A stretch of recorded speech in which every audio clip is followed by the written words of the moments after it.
Hello students, dear students. आज हम पुरस्कार कहानी जयशंकर प्रसाद जी द्वारा रचित, जयशंकर प्रसाद जी ने जो कहानी लिखी है पुरस्कार, उस कहानी को पूरा पढ़ेंगे। उसकी सप्रसंग व्याख्या और उससे जुड़े हुए प्रश्नों के बारे में आज हम जानेंगे, समझेंगे। इससे पहले कि मैं कहानी शुरू करूं, मैं जयशंकर प्रसाद जी के बारे में आपको कुछ बताना चाहूंगी। आपने प्रसाद जी की रचना ध्रुव स्वामिनी, जो एक नाटक था, बीए द्वितीय सत्र में पिछले साल पढ़ा है। अब हम उनकी एक कहानी पढ़ेंगे जिसका शीर्षक है पुरस्कार। प्यार के त्याग की कहानी है ये, देश प्रेम देश भाव की कहानी है ये, कि देश प्रेम के आगे किस तरह से अपने प्यार को कुर्बान करते हैं। आज के युवकों के लिए प्रेरणादायक कहानी है ये पुरस्कार। कहानी का शीर्षक भी आप देख रहे हैं कि किस तरह से एक जो है बालिका, वह अपने प्रेम को देश के लिए कुर्बान कर देती है।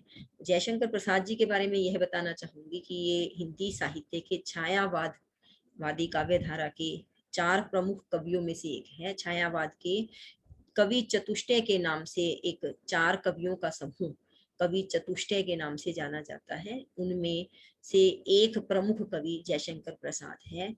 संस्कृत निष्ठ भाषा है इनकी। वो अद्भुत, बहुत सुंदर रचनाएं इन्होंने लिखी है। काव्य संग्रह भी, कहानी भी, नाटक भी, हर तरह की रचनाएं इन्होंने लिखी है। और मैं आपको यह बता दूं कि इनकी जो भाषा है वह संस्कृत निष्ठ है, अर्थात थोड़ी सी क्लिष्ट है, लेकिन उसका जो रचनाएं हैं, उनका जो भाव है वह बहुत सुंदर है। देश प्रेम की भावना से ओतप्रोत इनकी सारी रचनाएं रहती है। आइए हम आज अपनी जो कहानी है, अपना चैप्टर है, वो शुरू करते हैं। जयशंकर प्रसाद जी द्वारा रचित पुरस्कार कहानी। पुरस्कार कहानी हम पढ़ेंगे और आइए शुरू करते हैं कि आद्रा नक्षत्र आकाश में काले काले बादलों की घुमड़, जिसमें देव दुंदुभि का गंभीर घोष, प्राची के एक नीरव कोने से स्वर्ण पुरुष झांकने लगा था। प्रातः काल के दृश्य का वर्णन करते हुए कहा है, कितने सुंदर ढंग से, कि आद्रा नक्षत्र है, आकाश में काले काले बादलों की घुमड़ है, काले काले बादल घुमड़ घुमड़ कर आ रहे हैं। ऐसे लगता है कि जैसे देवता दुंदुभि वाद्य यंत्र बजा रहे हों, गंभीर घोष। बादलों की आवाज को उसने किससे तुलना की है? देवों द्वारा बजाई गई दुंदुभि अर्थात वाद्य यंत्रों से की है। प्राची के एक नीरव कोने से स्वर्ण पुरुष झांकने लगा था। देख, नीरव का अर्थ है बिल्कुल जिसके अंदर किसी भी तरह का कोई विकार न हो। प्राची का अर्थ है पूर्व दिशा। स्वर्ण पुरुष किसको कहा है? सूर्य देव को कहा है कि पूर्व दिशा से मासूम और कोमल सा, मतलब उगता हुआ जो सूरज है, वह झांकने लगा था। देखने लगा महाराज की सवारी, महाराज की सवारी आ रही है। शैल माला के अंचल में समतल उर्वरा भूमि से सोंधी बांस उठ रही थी।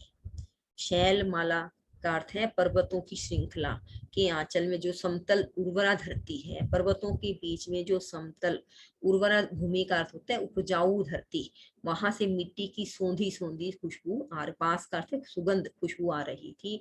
नगर तोरण से जय घोष हुआ। भीड़ में महाराज गजराज का चाम्रधारी शूंड उन्नत दिखाई पड़ा। कि नगर तोरण से, जहां से नगर का मेन दरवाजा है, वहां से जय घोष हुआ। भीड़ में से गजराज का अर्थ है हाथियों का राजा, चामरधारी शूंड, मतलब वो उसके ऊपर वो लगाया हुआ है, छत्र लगाया, अपनी सूंड जो है उन्नत दिखाई, उसकी सूंड दिखाई दी, उसने चिंगाड़ मारी। वह हर्ष और उत्साह का समुद्र हिलोर भरता हुआ आगे बढ़ने लगा। जो गजराज है, हाथियों का राजा है, बड़े हर्ष और उत्साह के साथ समुन्द्र की तरह हिलोर लहरें भरता हुआ आगे बढ़ने लगा। प्रभात की हेम किरणों से अनुरंजित नन्ही नन्ही बूंदों का एक झोंका स्वर्ण मल्लिका के समान बरस पड़ा।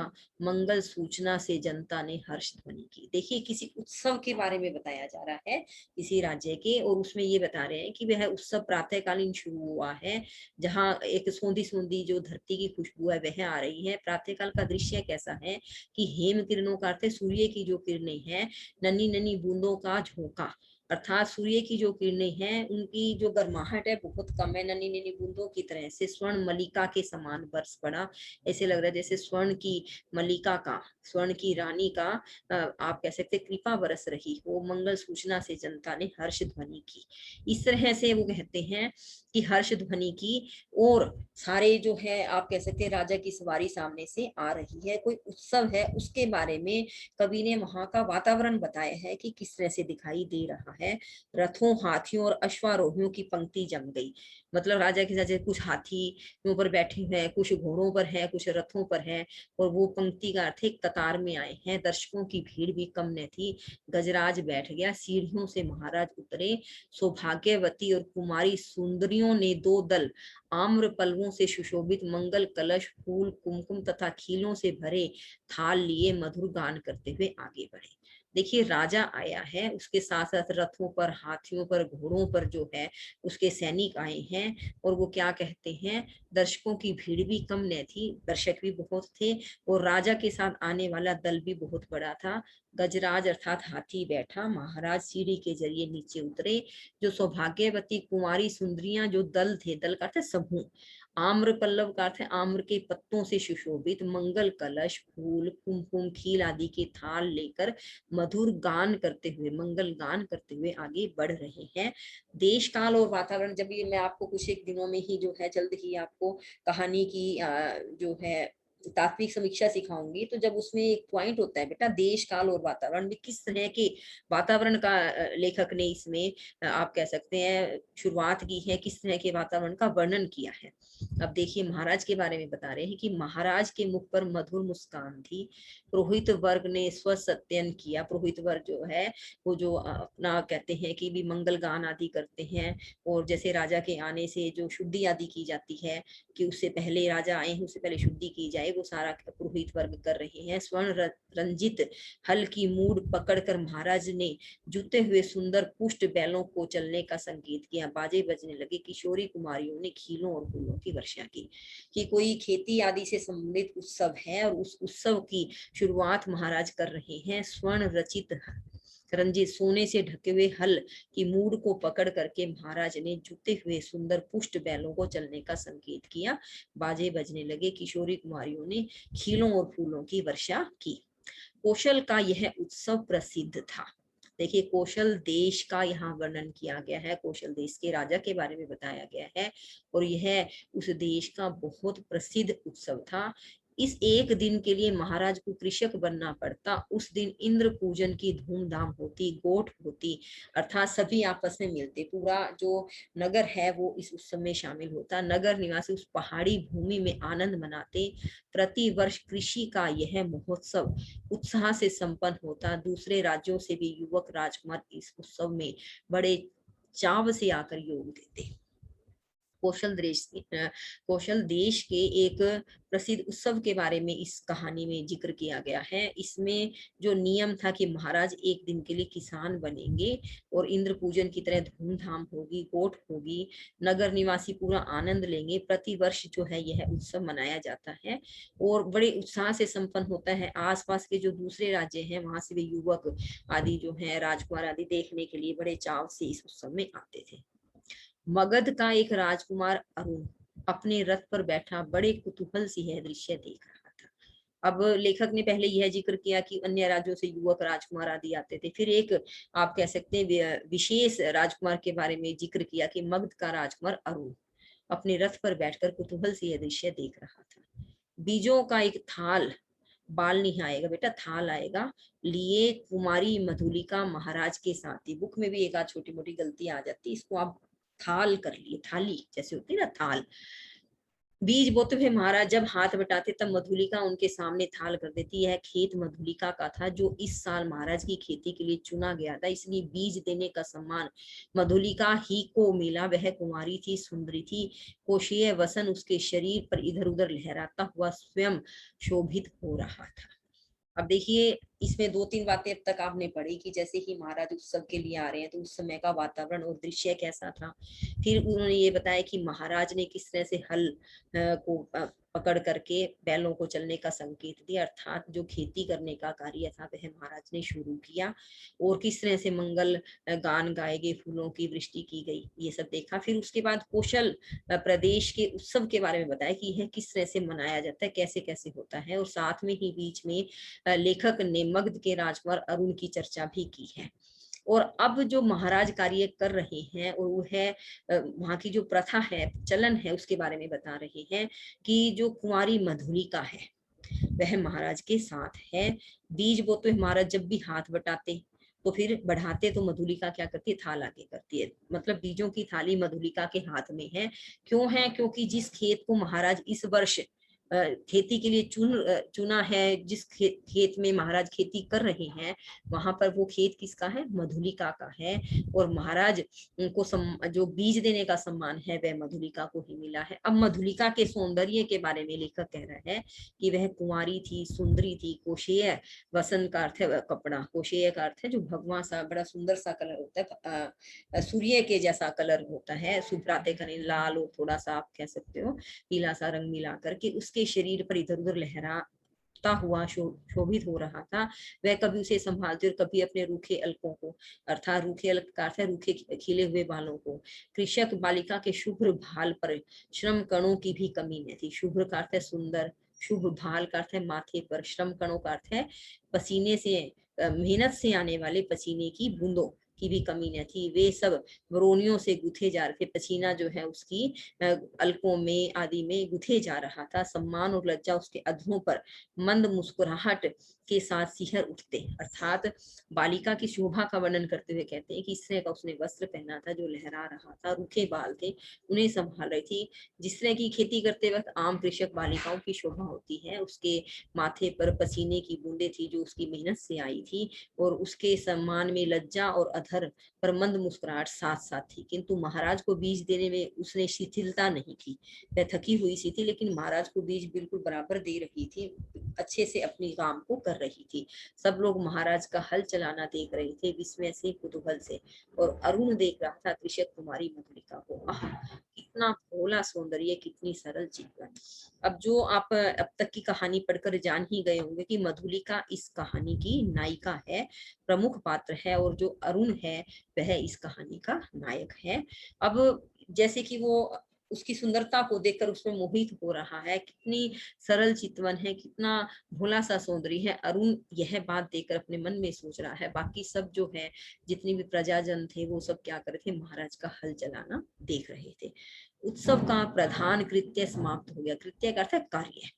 जो उत्सव था उसका प्रधान अर्थ है, मुख्य काम क्या था कि महाराज जो है बीज बोएंगे, खेती करेंगे, एक दिन के लिए किसान बन करके उनके साथी सहयोगी उनके साथ है।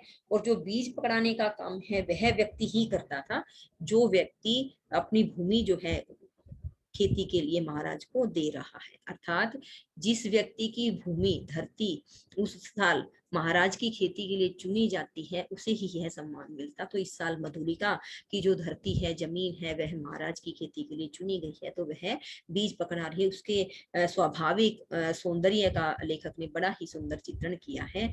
और उत्सव का जो महान कार्य, प्रधान कार्य था, महान कार्य था, वह क्या था कि महाराज जो है बीज बो रहे हैं।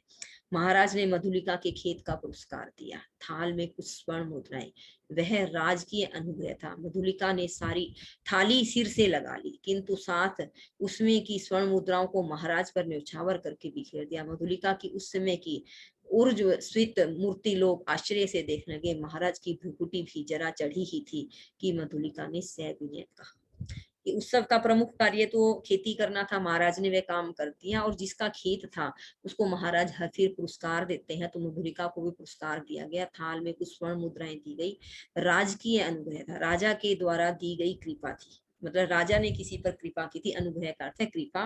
तो मधुलिका ने थाली सिर से लगा ली, बड़े सम्मान से उस उपहार को उसने स्वीकार कर लिया। और फिर उसने क्या किया, स्वर्ण मुद्राओं को महाराज पर ही न्यौछावर करके, न्यौछावर का अर्थ वार करके बिखेर दिया। मधुलिका ने जब यह काम किया तो जो उसकी ऊर्जस्वित का अर्थ है ऊर्जावान जो मूर्ति थी, रूप था, लोग उसको आश्चर्य से देखने लगे कि कैसी लड़की है, महाराज के अनुग्रह को इस तरह से बिखेर दिया। और महाराज की भ्रिकुटी भी जरा चढ़ी थी, महाराज को भी थोड़ा सा क्रोध आया। तो क्या है, मधुलिका ने सविनय निवेदन किया, कहा कि देव यह मेरे पितामहों की भूमि है, इसे बेचना अपराध है, इसीलिए मूल्य स्वीकार करना मेरी सामर्थ्य के बाहर है। महाराज के बोलने से पहले ही वो क्या कहती है कि वृद्ध मंत्री ने तीखे स्वर में कहा, अबोध क्या बक रही है, राजकीय अनुग्रह का तिरस्कार तेरी भूमि से चोगना मूल्य है। देखिए, जैसे ही महाराज को गुस्सा आया तो उसने क्या किया, ये कहा अपनी निवेदन करके, ये मेरे मतलब दादा पिता आदि की भूमि है, मैं इसे बेच नहीं सकती, इसका मूल्य स्वीकार नहीं कर सकती, ये मेरी सामर्थ्य से बाहर है, मैं ऐसा काम नहीं कर सकती। महाराज के बोलने से पहले ही जो वृद्ध मंत्री था, बुजुर्ग मंत्री था, तीखे गुस्से के स्वर में कहने लगा, अबोध क्या बक रही है, राजकीय अनुग्रह का तिरस्कार तेरी भूमि से चौगुना मूल्य है। फिर कौशल का, तो यह सुनिश्चित राष्ट्रीय नियम है, तू आज से राष्ट्रीय रक्षण पाने की अधिकारिणी हुई, इस धन से अपने को सुखी बना। अब देखिए, बुजुर्ग ने अपनी तरफ से बात सही की कि यह तो कौशल का सुनिश्चित राष्ट्रीय नियम है, कि पूरे देश पे यह नियम लागू होता है कौशल देश पर, कि जिसका भी खेत जो है महाराज बोते हैं तो वह राज्य की अमानत हो जाती है, और अब जो व्यक्ति होता है जिसका खेत होता है वह राष्ट्रीय रक्षण पाने का अधिकारी हो जाता है, इस धन से अपने आप को सुखी बना। राष्ट्रीय रक्षण की अधिकारी तो सारी प्रजा है मंत्रीवर, महाराज को भूमि समर्पण करने में तो मेरा कोई विरोध न था न है, किंतु मूल्य स्वीकार करना असंभव है। मधुलिका उत्तेजित हो गई, कहते कि राष्ट्रीय रक्षण की क्योंकि राजा है तो सारी प्रजा उसकी संतान की तरह से ही होती है, इसीलिए हम उसके आप कह सकते उसके द्वारा जो सुरक्षा दी जाती है, सारी प्रजा उसकी अधिकारिणी है। महाराज को मैं भूमि देने में मुझे कोई विरोध नहीं है, मैं महाराज को भूमि देना चाहती हूँ, ना पहले विरोध था न अब है, पर मैं इसका मूल्य स्वीकार नहीं कर सकती, यह मेरे लिए असंभव है। वह उत्तेजित हो जाती है।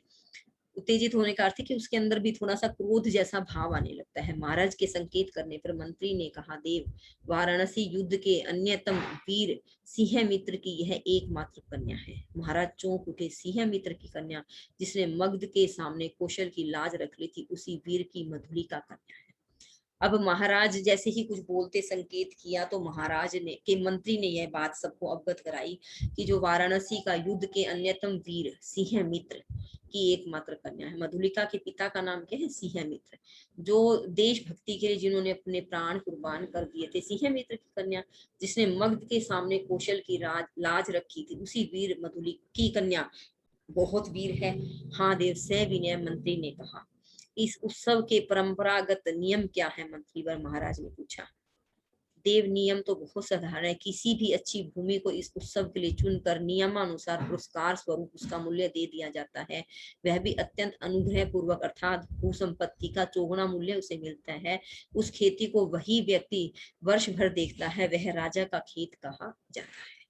कि खेती वही व्यक्ति करता है जिसकी धरती है, लेकिन उसको चौगुना मूल्य धरती का दे भी दिया जाता है।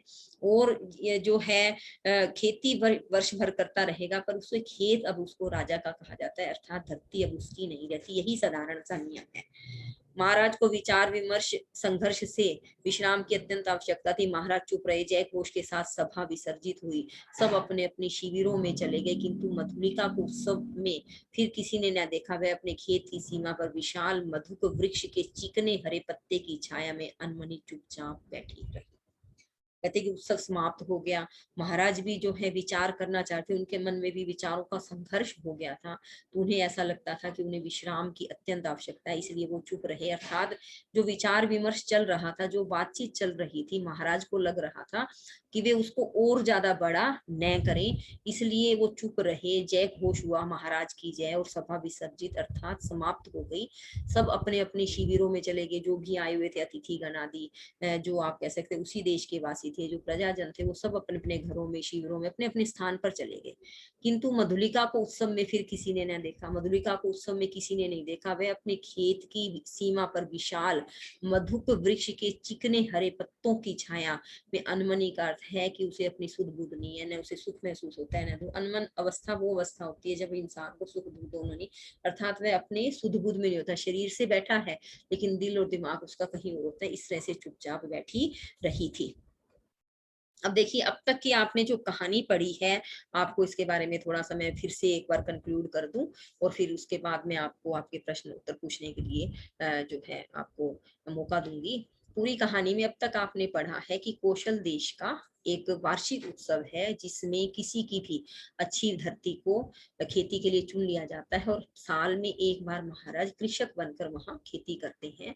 और जिस किसान की धरती को चुन लिया जाता है, वह उसके बाद राजा का खेत कहा जाने लगता है और उस मालिक को खेत की कीमत, असली कीमत से लगभग 4 गुना ज्यादा पैसा दे दिया जाता है और उसको राष्ट्रीय संरक्षण भी दे दिया जाता है।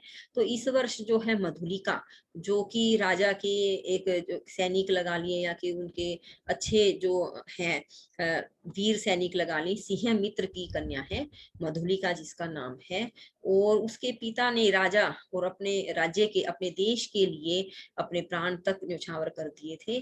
तो महाराज भी इस बात में महसूस करते हैं कि यह क्या कह रही है, कि वो कहती है कि मैं अपनी धरती की कीमत नहीं लूंगी। उसे यह लगता है कि मैं अपनी धरती की कीमत न लूं। तो इस तरह से अब तक की कहानी में आपने ये पढ़ा कि महाराज भी थोड़े से विचलित हो गए हैं और सभा समाप्त कर दी जाती है। इससे आगे की जो बात है वो हम जो है कल पढ़ेंगे।